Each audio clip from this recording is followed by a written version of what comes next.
Hello guys, welcome again sa akin channel. And then ito po, magpapakita po ako sa inyo ng 12-wheeler wing van na 6UC1 and then new pace bumper light and then fully chrome loaded. Ayan po, by request po ito ng ating subscriber na taga Isabela. Ayan po, bubble top po yan with chrome side mirror. Ayan po, bubble top na 12-wheeler wing van 6UC1 and then new pace. And then ito po, sisilipin ko po yung pangilalim kung approve ba yung pangilalim. And then 10 stud po ito, ang 12-wheeler na ito. I-check po natin yung pangilalim kung sariwa ba or what. O ito po, ang pangilalim po. Kayo na po ang tumingin kung sariwa ba o hindi. Pero para sa akin, okay na, sariwa to. Ayan po, hindi siya hindi pa siya retoke or hindi pa siya napinturahan. Original paint pa po yan. Galing po sa Japan.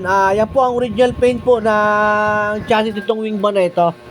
Ayan po, airbag suspension. Pwede naman po pa-molye yan, convert to molye. Pwede naman po. Then, bago po tayo matapos sa ating video, and then, please subscribe na lang po sa aking YouTube channel. And then, para po ma-update po kayo sa lahat ng video pong i-upload ko.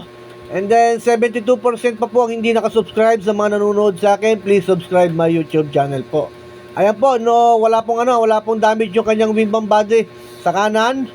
Ito po yung kanyang likuran. Pwede na po i-pull out ito. Chassis na lang po yung pipinturahan dito para pwede na pong mai-pull out.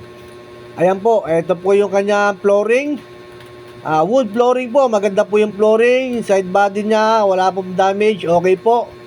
Pwede na po mai-pull out itong truck na ito. Ayan po, 12-wheeler 6UC1, bubble top, new pace. And then, ayan po ang kanyang chassis sa likuran. Ayan po, sariwang-sariwa po yung chassis. And then, sa presyo naman po, as of dealer, 1.6 million ang presyo. Pero nung sinabi ko sa kanya na may bibili nito, binawasan niya ng 1.550. And then may bawas pa raw po ng kaunti pag nandito na po ang bibili. And then papaandarin ko po sana kanina pero sabi niya pag dumating na lang daw po yung bibili. And then ayan po 1.550 raw sabi ng dealer, and then babawasan niya pa raw po ng kaunti pag dumating na po ang buyer po rito o bibili nitong truck na ito. And then tinawagan ko rin po yung ating subscriber habang pinakausap ko po sa dealer nito, and then okay naman, nagkasundo naman sila sa usapan. And then pupuntahan daw niya ito this week. Ayan po, ibinablog ko na po sa inyo, baka makita rin natin ng kaibigan. Ayan po tiga Cagayan Valley po ang subscriber natin, taga Isabela. Ayan po sir, yung request po ninyong truck at saka ito pa po, dalawa po yung request niyang truck. Ayan pa po isa na Isuzu Giga Max na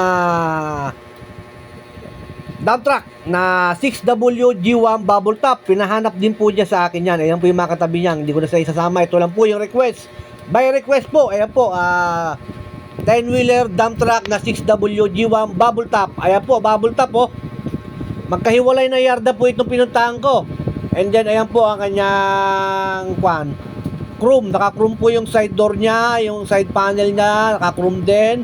Yung kanyang side mirror. Chrome din. And then, ito po yung kanyang side grills niya. Okay, maganda po. Stainless yung side grills. Tignan natin yung pangilalim. As is pa po yan hindi pa nare-recon, hindi pa nare-retouch.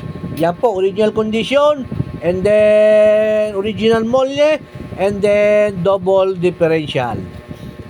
Opo, double differential po itong 6WG1 na 10-wheeler dump truck.